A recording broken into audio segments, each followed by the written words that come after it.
Kita semua tahu ada 6 selat utama di dunia ini, atau disebut Major Strait. Dari 6 selat utama dunia tersebut, 4 ternyata berada di Indonesia. Mengapa dikatakan Major Strait atau selat utama? Benar, selat itu adalah laut di antara 2 pulau. Ada ratusan sebenarnya di dunia ini. Tapi mengapa dikatakan ada selat utama? Karena selat itu dilalui oleh kapal perniagaan. Jalur niaga tersebut memberikan julukan sebagai Major Strait. Dari 6 selat tersebut, nomor 1 ada di wilayah Indonesia, yaitu Selat Malaka. Sekali lagi, dari 6 selat penting dunia tersebut, 4 berada di Indonesia, di mana kita ketahui terusan Panama, terusan Suez itu adalah selat yang di luar Indonesia. Tetapi tahukah kita bahwa Selat Malaka adalah selat yang dilewati lebih dari 100.000 vessel atau kapal niaga besar setiap tahunnya. Dan selat ini merupakan selat terbanyak dilintasi kapal, sehingga dikatakan sebagai selat nomor 1 di dunia. Kita perhatikan negara di utara Indonesia, ada Jepang, Hong Kong, Taiwan, Korea Selatan,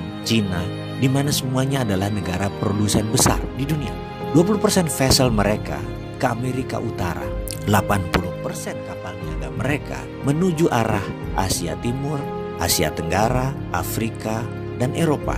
Dan semuanya melalui selat di Indonesia. Bahkan ada 18 juta barel per hari kebutuhan BBM negara utara Indonesia tersebut, di mana 80%-nya disediakan oleh Selat Hormuz, juga melalui Selat Malaka. Australia kalau mengirim barang ke negara utara Indonesia tersebut pasti melewati Selat Lombok dan Selat Makassar. Lalu Indonesia dapat apa sih sebenarnya? Jujur, Indonesia tidak dapat apa-apa dari laut yang dipakai tersebut, dari selat yang dipakai tersebut, tidak dapat apa-apa. Oke, itu masa lalu. Kalau ke depan bagaimana? Bagaimana kalau kita kendalikan selat itu sebagai aset bangsa? Peraturan internasional tidak ada yang mengatur negara archipelago seperti wilayah Indonesia, seperti wilayah negara-negara Pasifik Selatan. Kita peraturan internasional itu selalu mengacu pada aturan kontinental atau daratan. Kita harus ubah wilayah laut selat Indonesia sebagai wilayah Indonesia, dan Indonesia memutuskan misalnya menutup laut tersebut. Apa yang terjadi? Dunia bisa geger. Australia lewat Papua Nugini kalau mau kirim barang ke utara. 4 negara utara Indonesia,